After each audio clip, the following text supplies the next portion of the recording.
Boa noite, senhores. Tudo bem com vocês? Alguém não está bem? Já vamos orar agora e já expulsar o espírito do desânimo e já cai, a gente já expulsa de novo, esperneia, se contorce, a gente ora. Não tem problema, só levanta a mão quem tá... Cara, a gente tá numa... A gente começou domingo agora, eu não sei vocês, pra mim foi uma benção, uma benção. E depois o Dani falando também que tava muito bom tudo, eu realmente acreditei que tava. Mas, cara, coisa boa, a gente meditar na palavra, a gente iniciou essa série sobre família aí, família e igreja, e a gente vai ter, eu falei, eu acho que foi pra ti, né, Dani, que eu falei, a gente vai ter mais séries sobre família. Nós temos muita coisa para tratar sobre isso. Só que dessa vez, nessa série, esses 8 sermões, a princípio são 8, a gente vai falar com relação à família e à igreja. Entendeu? Vai ser nessa perspectiva. Mas tem sido muito bom, assim. Hoje eu estava lendo um pouquinho ali, quando o Diogo chegou ali em casa comendo, enfim. Eu disse, cara, aguenta aí que eu tenho que terminar uma leitura aí. Estava lendo um pouquinho sobre isso. Está sendo muito bom mesmo. E eu quero aplicar um pouquinho para nós hoje. Na verdade, não é nada novo. Não é nada que a gente já não tenha visto. Mas assim como o evangelho todo domingo é repetido para nós, a gente tem que estar sendo relembrado o tempo todo. Então eu quero que vocês leiam aí comigo de novo. Gênesis. Trouxeram Bíblia, né?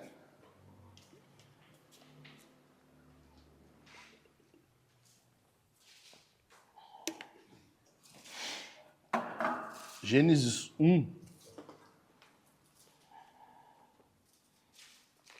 26 ao 28.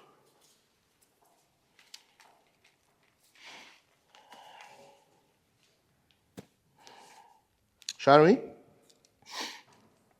Então, a palavra de Deus diz assim: E Deus disse, façamos o ser humano,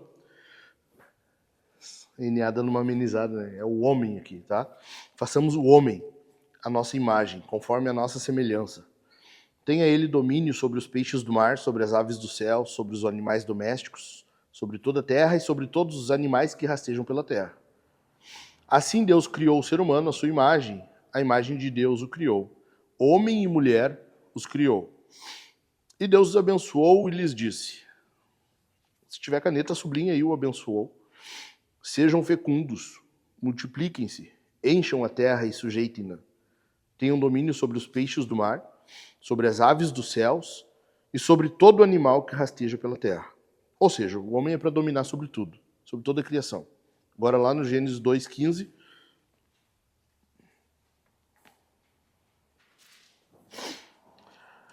O Senhor Deus tomou o homem e o colocou no jardim do Éden para o cultivar e o guardar. Então, eu não sei se você sabe, acho que a maioria já, mas na teologia, o que se entende, cara? Gênesis 1, 2 e 3 são a base para todo o restante da Escritura, tá? Nos primeiros 3 capítulos de Gênesis, a gente vai ter a base, a sustentação, a fundamentação para tudo que vem depois.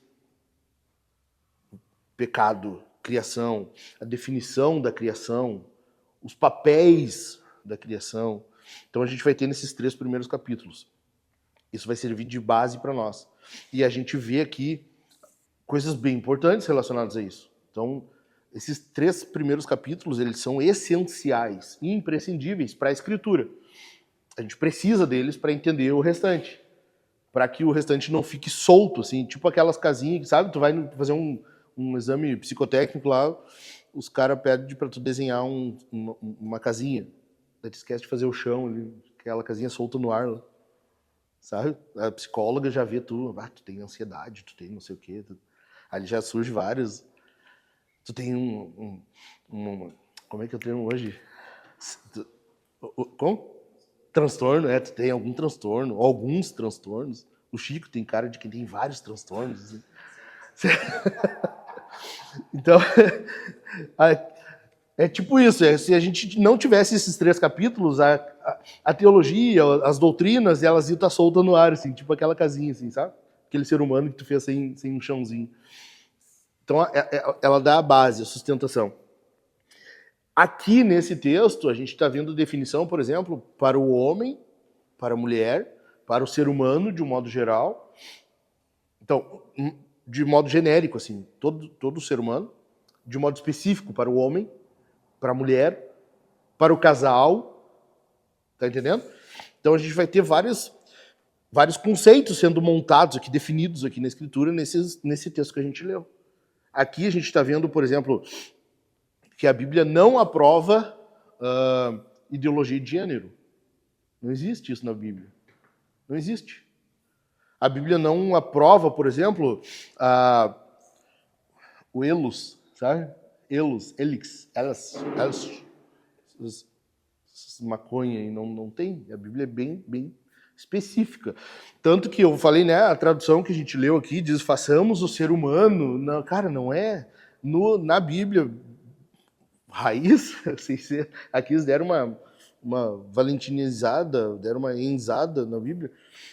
A Bíblia mesmo diz o homem, façamos o homem.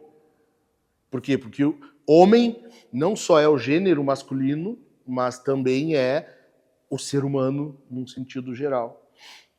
Então a Bíblia está montando aqui várias peças para nós poder construir em cima disso, ok? Além disso, a gente está vendo aqui definições sobre casamento. É um homem e uma mulher. Deus fez uma mulher para Adão. Por isso que Paulo vai dizer a Timóteo que o bispo, o pastor, o líder seja marido de uma só mulher, porque esse é o padrão. Por isso que ele vai dizer que o pastor deve ser padrão dos fiéis. Por isso que um homem que... Por exemplo, alguém perguntou para mim esses dias ali atrás, não lembro quem foi, se alguém se convertesse e tivesse mais de uma esposa. Digamos que, por exemplo, no Islã, né? No Islã pode ter mais de uma, se não me engano. Os mormons podem ter mais de uma esposa. Se eles se convertem à fé cristã, o que acontece? Os caras têm que escolher uma e mandar os outros embora? Continua casado. Fez uma aliança, ele continua casado. Imagina, nós estamos congregando aqui, chega um irmão, paz do Senhor, irmão. Tá o cara com 3 esposas, assim. Estranho, né? Para nós é estranho, mas se ele se converteu e ele é casado, segue com as 3. Vai ter até uns com inveja do cara.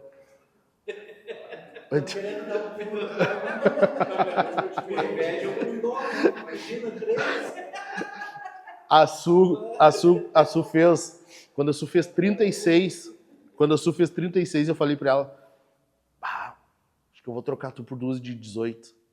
Daí ela olhou pra mim como se desse conta. Cara, derrubou o cara. Tu vem com as piadinhas sem graça, né? Ela deixa o cara mais sem graça ainda. Como se desse conta, diz ela. E pior que o cara não dá conta, meu. Os caras são loucos, imagina. O cara não dá conta. Imagina 2, 3 de TPM dentro de casa. Eu logo vou saber o que é isso, né? Só tem filha. Mas enfim, imagina a esposa daí que pode falar um pouquinho mais grosso contigo. Enfim. TDAH bateu um pouquinho aqui, já vamos voltar. Então, o casamento, cara, ele está sendo definido aqui. Um homem e uma mulher e sua prole, tá? A gente está vendo também o propósito do ser humano. O que Deus está fazendo aqui? Ele está criando a sua... Sua imagem. Deus está colocando a imagem dele. Lembra que eu falei para vocês já que o jardim era um templo? Lembram? Sim? O jardim era um templo. E assim como o nosso Deus é vivo, a imagem que representava esse Deus era uma imagem viva. Teria que ser assim. Então a ideia pagã de um templo com uma imagem da divindade lá dentro não é nova. Não foi esse cara que inventaram. Foi Deus que inventou. Eles copiaram. Só que é uma cópia desvirtuada, adulterada. Então o templo é esse jardim com a imagem de Deus.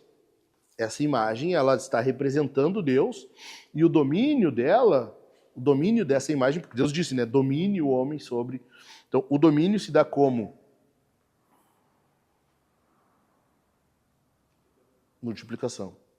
Sendo fecundos. Então a imagem que Deus colocou no jardim, ela tem que gerar outras imagens de Deus. Ok? Então a ideia para nós aqui, para a gente entender um pouquinho, e eu quero ver 3 coisas com vocês bem rapidinho, para a gente ter essa cultura do reino, no nosso pequeno reino. Lembra que domingo eu falei sobre isso? Então, são 3 coisas. Primeira delas, nós somos formadores de imagem. São 3 coisas que a gente tem que ter em mente, tá? 3 necessidades que tu precisa gravar assim, cara, para nunca mais esquecer. Nunca mais tu abrir mão disso, manter na tua mente. Primeira delas, nós somos formadores de imagem. Nós somos imagem de Deus, mas não para aí. Nós somos formadores da imagem de Deus. Então quer dizer o quê? Então, primeira coisa. O homem foi criado à imagem de Deus. Ali, ó, deixa aberta a Bíblia aí. Gênesis 1, 26. Abre tua Bíblia aí, Leandro. Deixa de se fazer. Tá com a mesa na tua frente, só deixa a Biblinha aberta aí. Gênesis 1, 26. E disse Deus, façamos o ser humano, ou façamos o homem. Aqui, cara, Deus está falando com quem? E aqui vai ter uma briga na teologia, os caras vão estar brigando, assim, cada um vai pegar um taco de beisebol, um facão, e vão se lanhar no laço. Porque os caras vão dizer, aqui Deus está falando, é a trindade. Outros, não, Deus está falando aqui com os anjos. Mas do homem não foi formado a imagem de anjo. Outros vão dizer, não, é o concílio divino. São filhos de Deus, porque Jó vai falar isso. Várias passagens no Antigo Testamento vai falar dos filhos de Deus. Ou seja, Deus tem um concílio. Deus tem um conselho que toma decisões com ele. Deus tem os seus filhos, a sua imagem no céu. Assim como é na terra, é no céu também. Ok? Então Deus está falando com esse concílio. Façamos o homem a nossa imagem. Então essa imagem de Deus, ela precisa necessariamente ser formada de forma que Deus tem agora uma família no céu e Deus tem uma família na terra.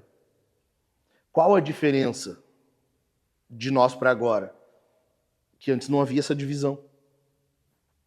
Céu e terra era uma coisa só. Mundo espiritual, mundo físico. Não tinha distinção.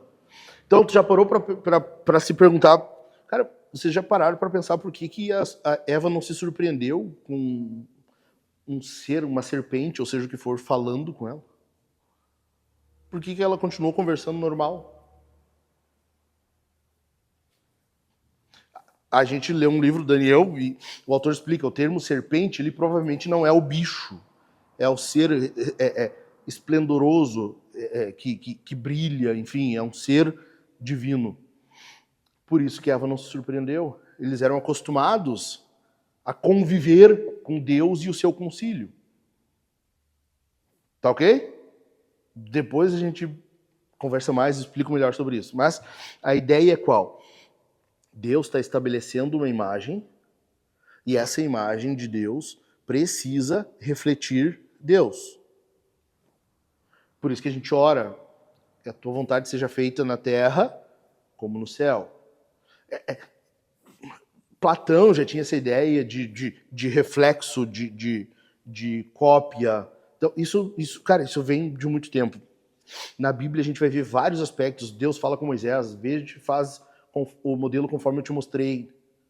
Então tem várias para Salomão, para Davi. Foi Davi que passou o projeto, né? Davi passou para Salomão. Para Davi a mesma coisa, faz conforme o modelo que eu te mostrei. Então, várias coisas a gente vê na terra acontecendo, mas já há um original no céu. A imagem de Deus é a mesma coisa. Essa imagem de Deus, ela precisa agora exercer esse domínio no templo, a fim de que a adoração a Deus seja plena e Deus continue sendo adorado perpetuamente. Tá? Só que o homem peca. Em algum momento a serpente vem e fala com Eva. Ela acredita, Adão não, porque Paulo diz que Adão não foi enganado, a mulher foi. Adão sabia o que estava acontecendo.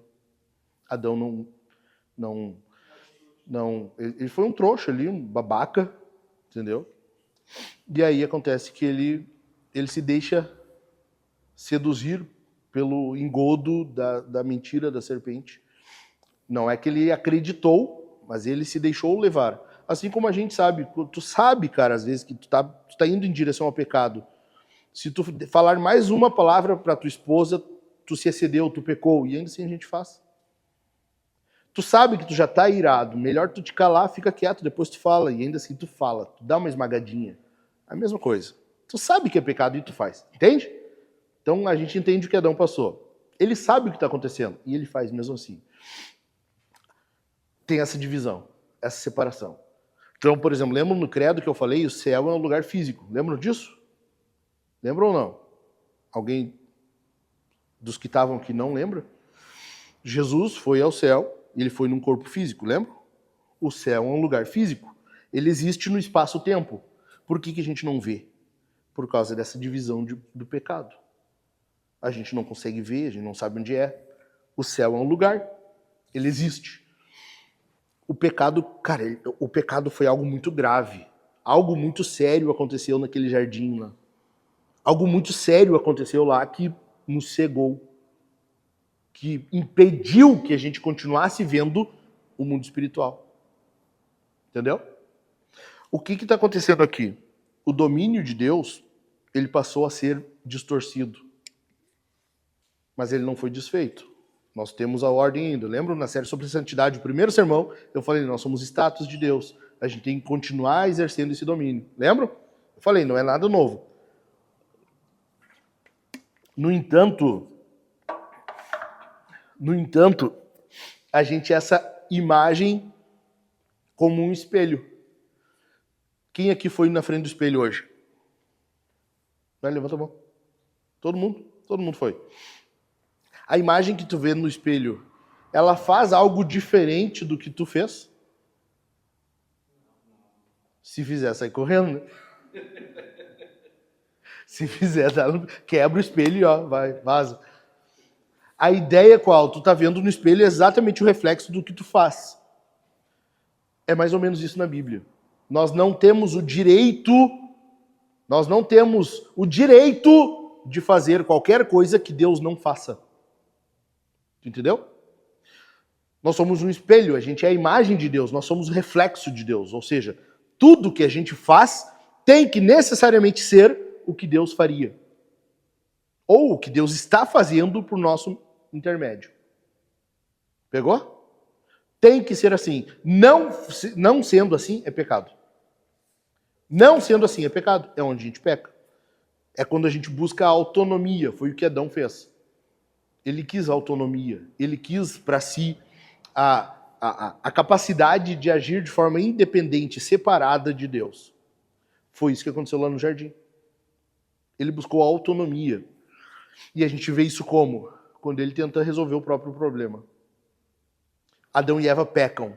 O que eles fazem? Antes disso, eles não fazem umas tanguinhas para eles? Uma tanga, uma sunga de folha de figueira, que coisa mais linda que devia ser, e uns biquinizinhos de folha de figueira. Igual os que tu vê nos desenhos, assim, umas folhinhas assim. É ele tentando resolver o problema da nudez. Entendeu? Deus costura uma roupa, prepara para ele uma roupa de fato, porque aquilo ali não era roupa, não era uma vestimenta, e Deus resolve o problema da nudez. Assim é a gente.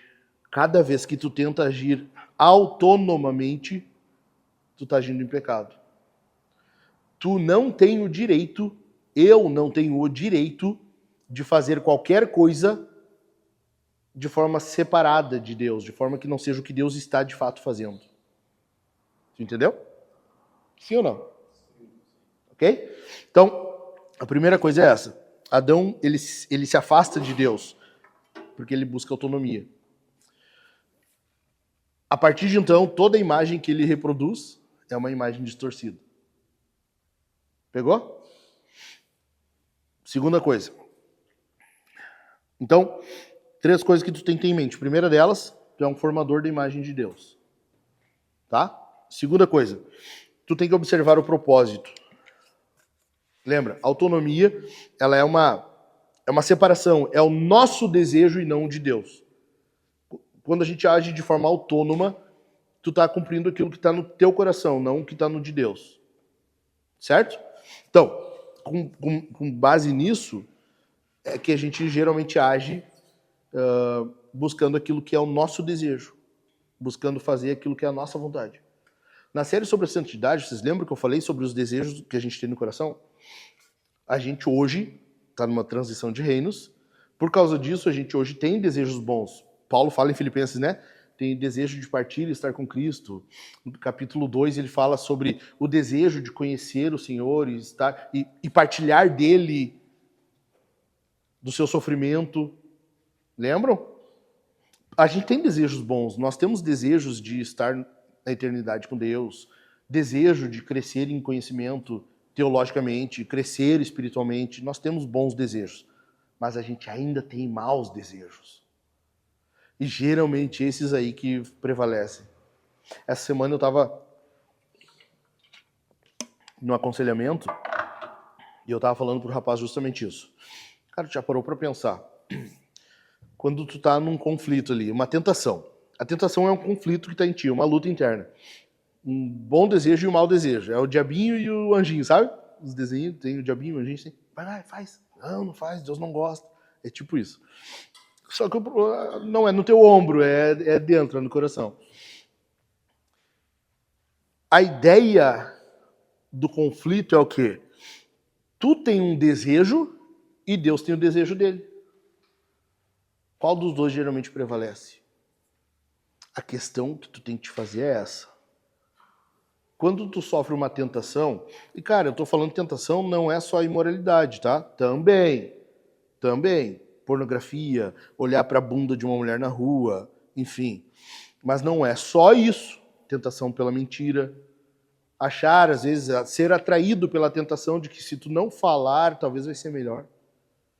A tentação da ira.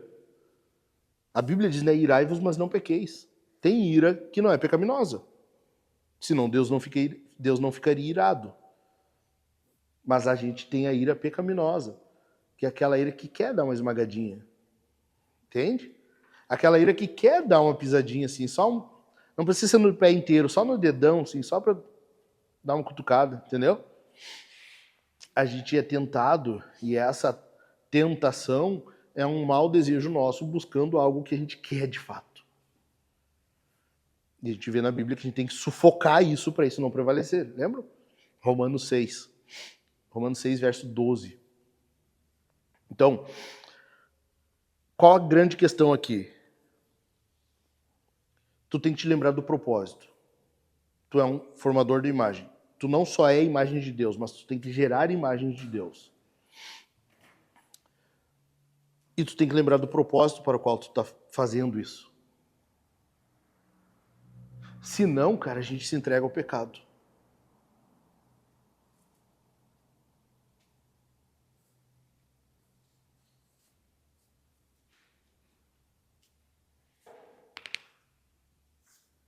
Já te ligou que quando tu peca, seja o que for, qualquer tipo de pecado,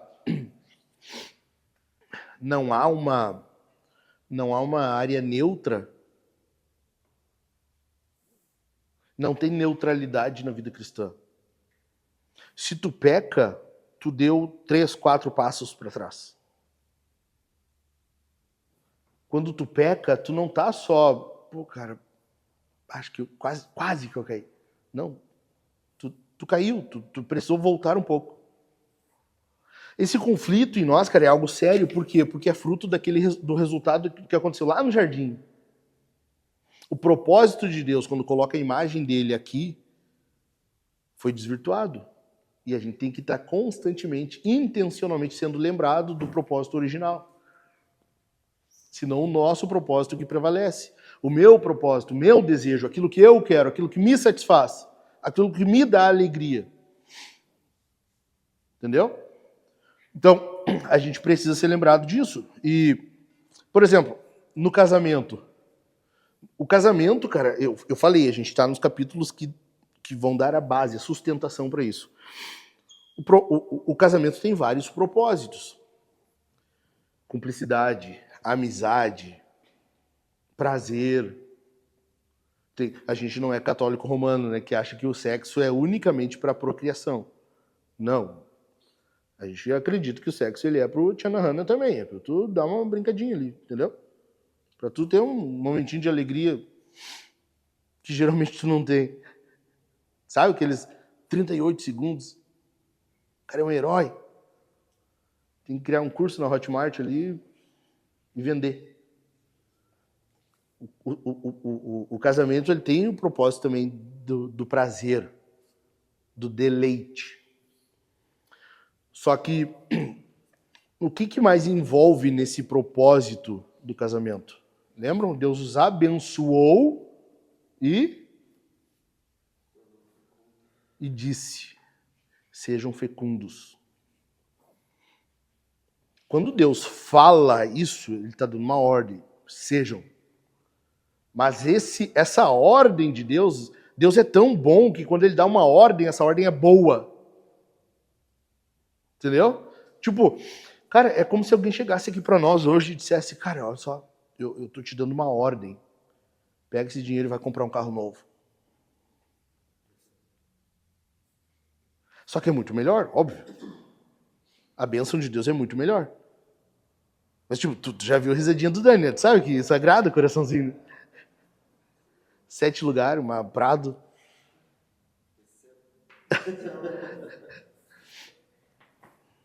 Cara, olha só.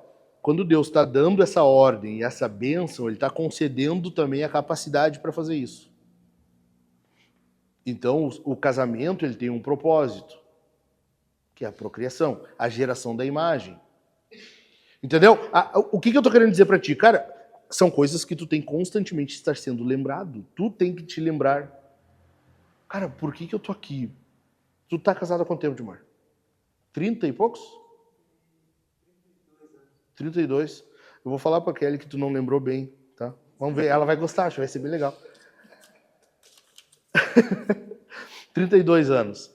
Cara, digamos que tu vá casado aí até os... Tu tem 80 anos de casado. A Kelly não vai aguentar, mas tudo bem.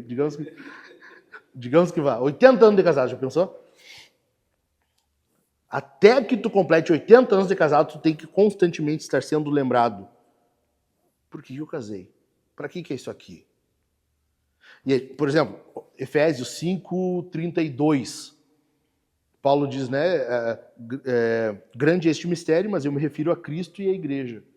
Quando Paulo está falando para o casal ali, mulheres, sejam submissas, tal, homens, amem a esposa como Cristo amou a igreja, tal. No final ele conclui dizendo o quê? Grande é este mistério, mas eu me refiro a Cristo e à igreja. Ou seja, o casamento dá testemunho de Jesus. De Jesus e a igreja.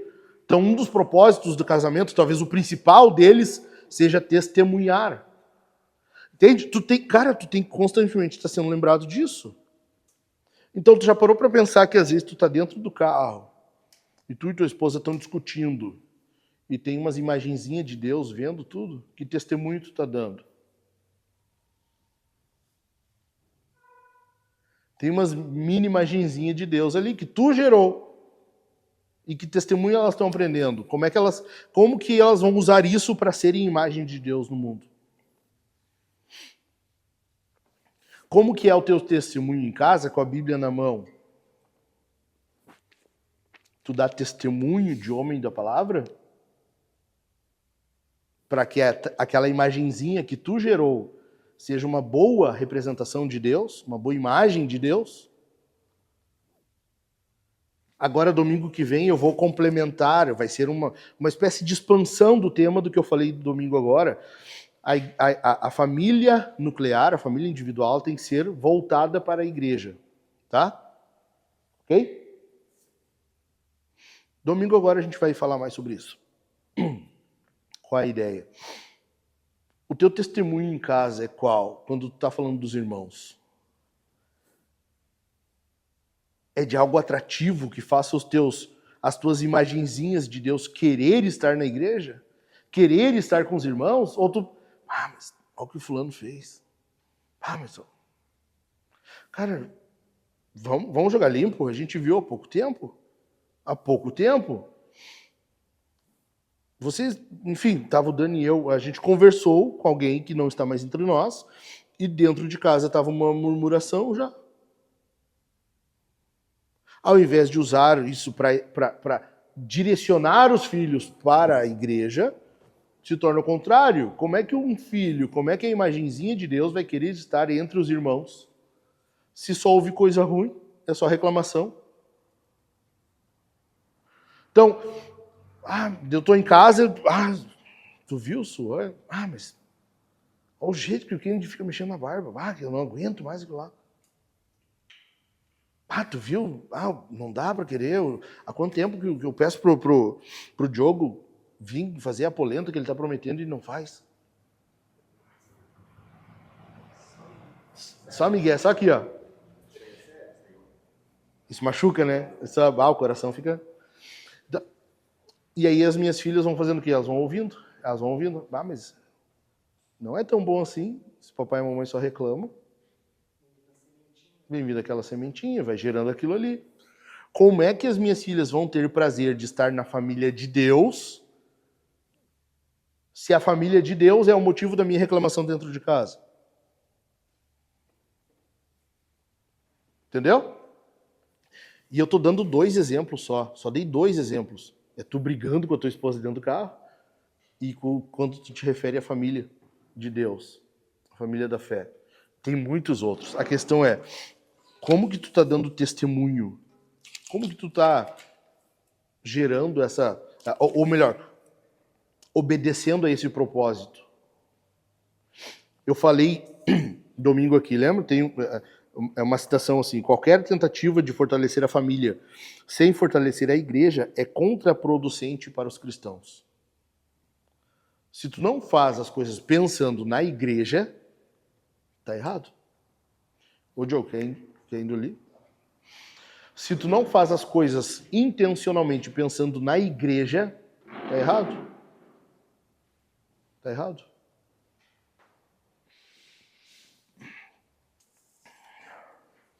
A verdade é que as nossas famílias, elas não precisam, cara, de mais exortação, de mais encorajamento, de coach, não precisa de terapia, elas precisam da palavra, precisam de ser fortalecidas e direcionadas a essa família. A gente precisa ser encaminhado para essa família. Porque a nossa família é uma família quebrada. Uma família de imagem distorcida, corrompida. E a gente precisa ser direcionado para um lugar em que essa imagem está sendo reconstruída, reformulada. Tu entendeu? Amém ou não amém? Tem um autor, eu acho que é o melhor livro sobre masculinidade, é o Disciplinas do Homem Cristão. Ele diz assim: o casamento é um chamado à morte. E um homem que não é capaz de morrer por sua esposa não chega nem perto do amor para o qual foi chamado. Tu costuma lembrar disso todo dia? Tu acorda, deixa eu me lembrar qual é o propósito do casamento. Vamos lá. O casamento é um chamado à morte, então eu preciso estar disposto a morrer. Se eu não estiver disposto, eu não estou cumprindo o propósito. Tu lembra disso? Tá no teu checklist de manhã cedo ali?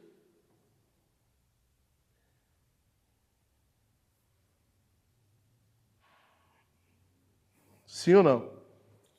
Cara, vamos jogar limpo? Não tá no meu, nem sempre eu lembro. Às vezes, eu falei do meu desejo. O meu desejo, às vezes, é... Cara, mas não tá certo isso aqui. O que minha filha fez, o que minha esposa fez, o que tá... A casa, do jeito que tá... Não tá certo. E aí eu vou... O que eu faço? Eu não quero que seja desse jeito. Eu quero que... Será que é só comigo, assim?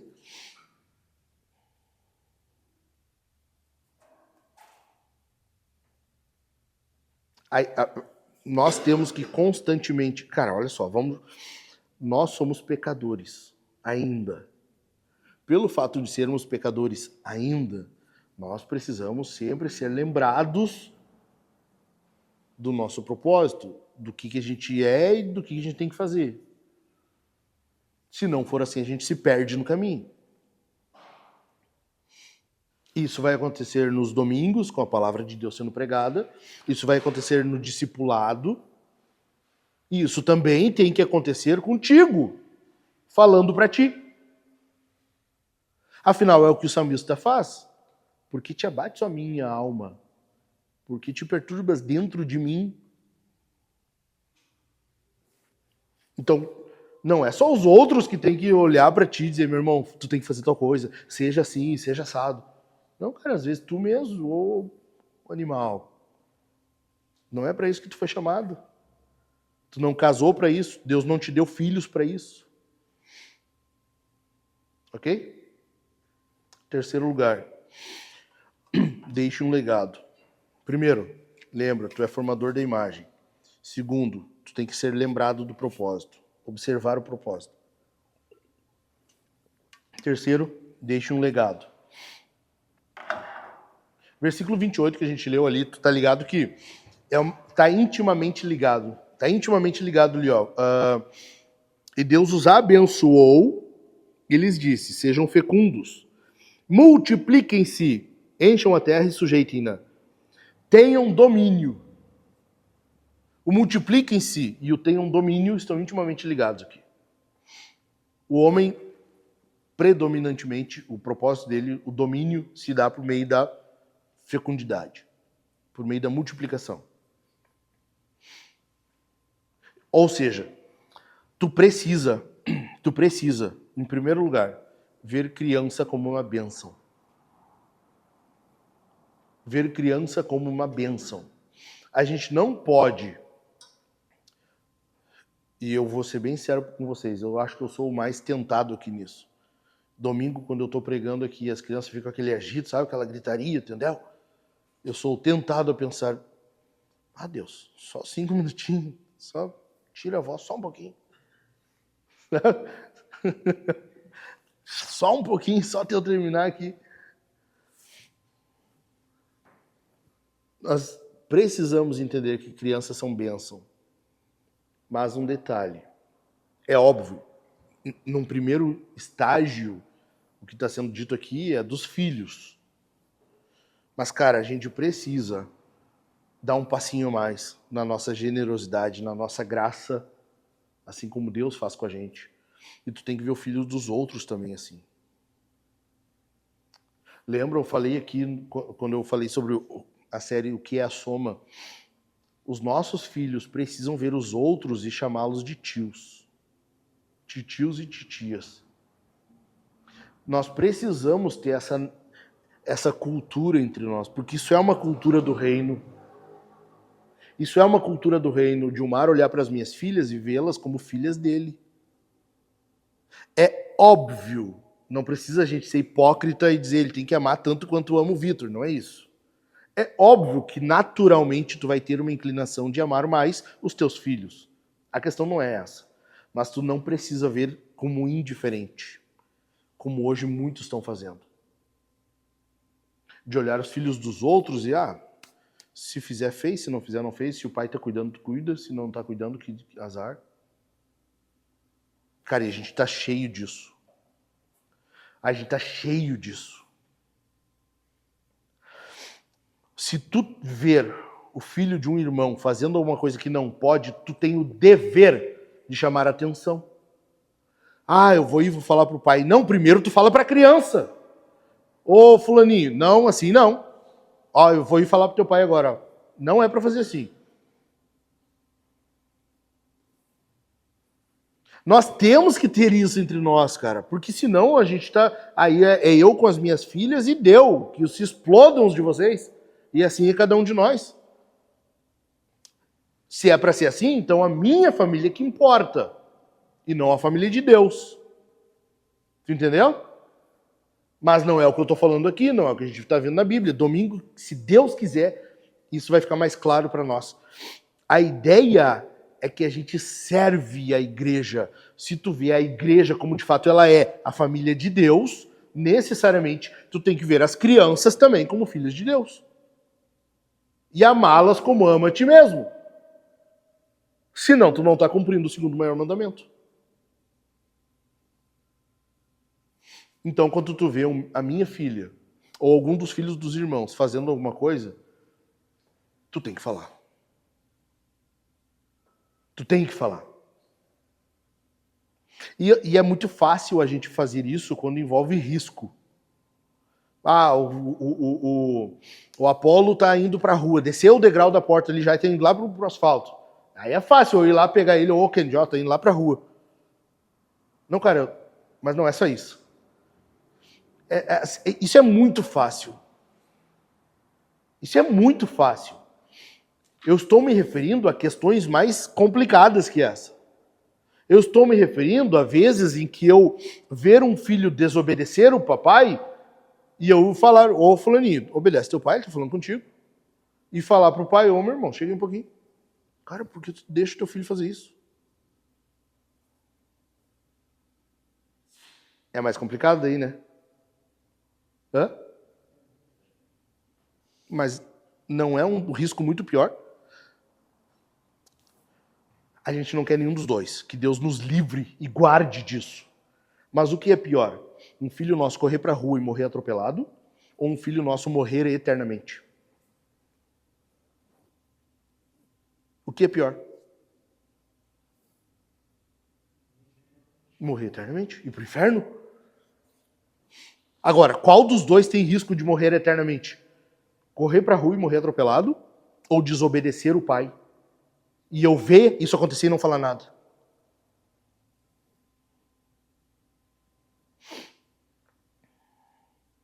Tu viu como aperta um pouquinho mais, hein? É que é tão fácil de eu falar pro filhinho quando ele tá, que nem o Gabi aquele dia brincando na tomada. É fácil de eu chegar lá, correr, para, tira a mão daí. Cara, é um risco ali e tal. É muito fácil isso. O risco físico, ele é importante. Ele é muito sério. Mas o espiritual é muito maior. Eu tenho o dever de falar para os filhos de vocês, ou se eu ver acontecer, posso não me meter na hora, talvez eu não vou tirar a autoridade do pai, mas eu vou chamar o irmão depois. Ô, meu irmão, pô, eu ia falar ali na hora, cara, mas, pô, cuida, cara. Cuida, cara. Pô, só falta teu filho te dar tapa na cara. O que mais tá faltando? Tu entendeu? O que é mais difícil? Não é isso?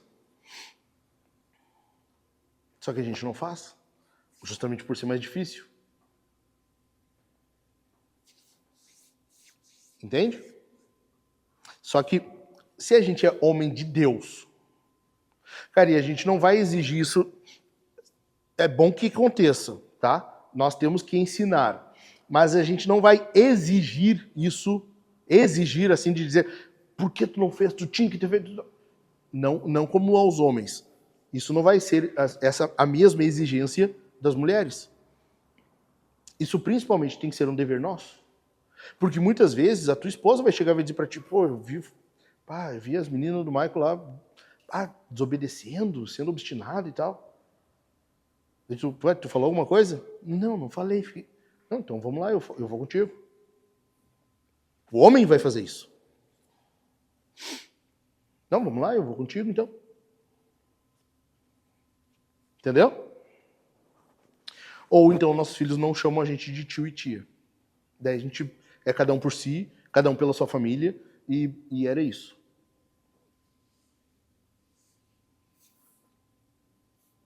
Entendeu?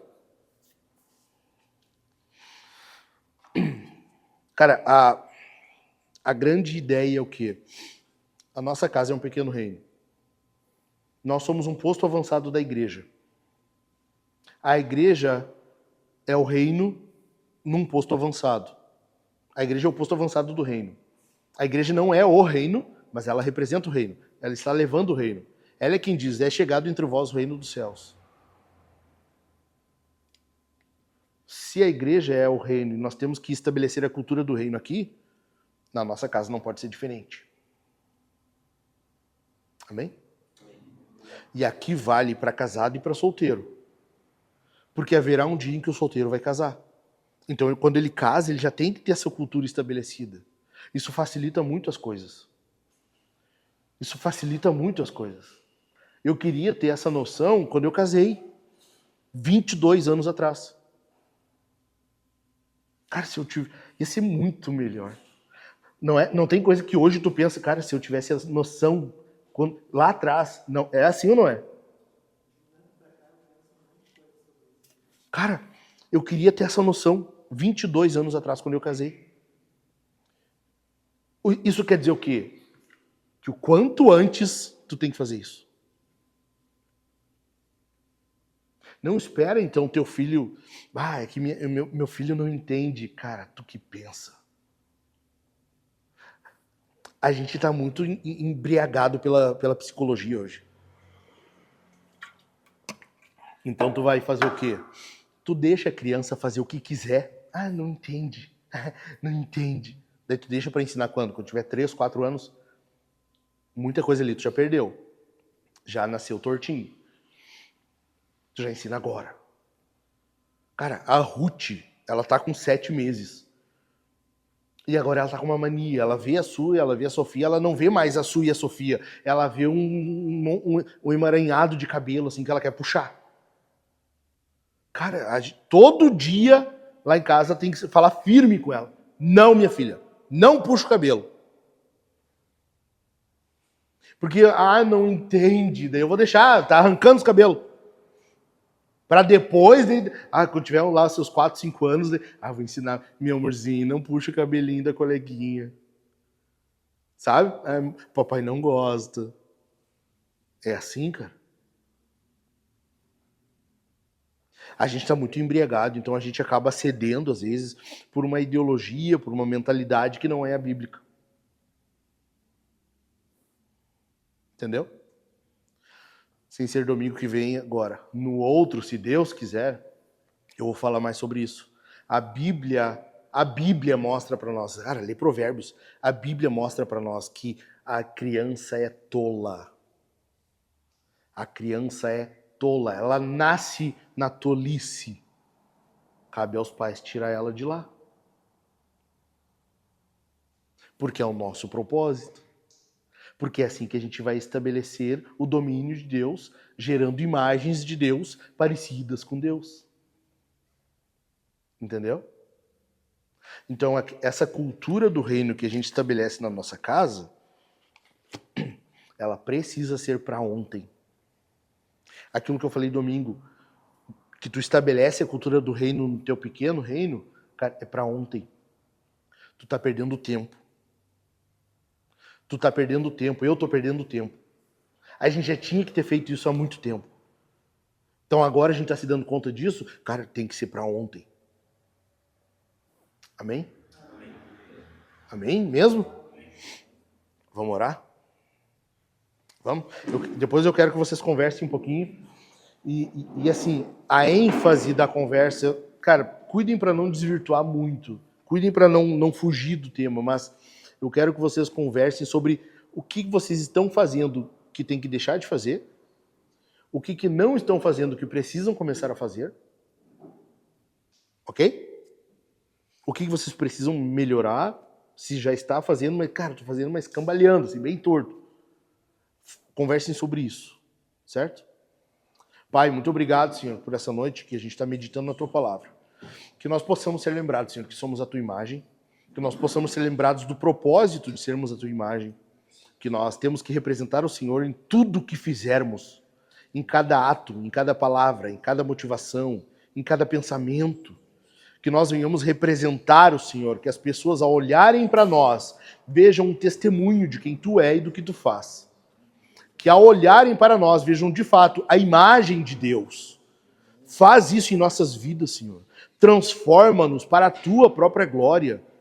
Que a glória, Senhor, que seja percebida em nós, seja a Tua.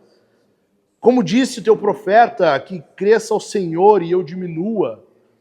Em nome de Jesus, que nós possamos, Senhor, ter essa mentalidade de que somos Teus representantes, onde estivermos, seja no trabalho, seja em casa, seja na rua, seja no mercado, seja no shopping, não interessa onde, nós estamos Te representando. E é por isso que nós queremos o Teu auxílio, para sermos boas testemunhas, boas imagens do Senhor. Não nos deixe dar falso testemunho de quem Tu é, por meio do nosso testemunho. Por favor. Mas também eu te peço, Senhor, que nós venhamos ser lembrados do propósito para o qual Tu nos chamou, para o propósito para o qual Tu nos criou. Que nós venhamos ser lembrados, Senhor, de que é muito importante aquilo que fazemos e por que fazemos. Ajude-nos a lembrar, Senhor, o porquê de estarmos fazendo tudo o que fazemos. Por quem estamos fazendo. Ajude-nos, Senhor, a sempre lembrarmos por que hoje nós somos casados, por que nós casamos. Por que nós resolvemos em algum momento dizer sim a uma aliança vitalícia? Ajude-nos a lembrar, Senhor, por que nós dizemos sim em algum momento a essa aliança também da igreja, porque aqui também é uma aliança. Ajude-nos a lembrar do propósito, Senhor, das coisas que nós estamos fazendo. E também nos ajude a estabelecer um legado, Senhor, fiel a Ti, fidedigno, que nós venhamos estabelecer a imagem de Deus também nas imagens que nós gerarmos, os nossos filhos, que nós venhamos ajudar também os nossos irmãos com a imagem neles e a imagem que eles estão gerando, com os filhos deles, que nós venhamos ser um povo, Senhor, que cuida uns dos outros, que nós venhamos ser um povo em que eu tenha prazer em ser chamado de tio pelos filhos dos meus irmãos, que eu tenha prazer em ver as minhas filhas chamando os irmãos de tios e de tias. Cria essa cultura em nós, Senhor, em nome de Jesus. Faz com que nós deixemos um legado de imagem de Deus. Filhos que te amam, filhos que te temem, filhos sábios que vivem para ti. Em nome de Jesus eu te peço. Em nome de Jesus. Bendito é o teu nome. Amém. Cara, sentem aí. Aí, ó. Se reúnam aí, conversem.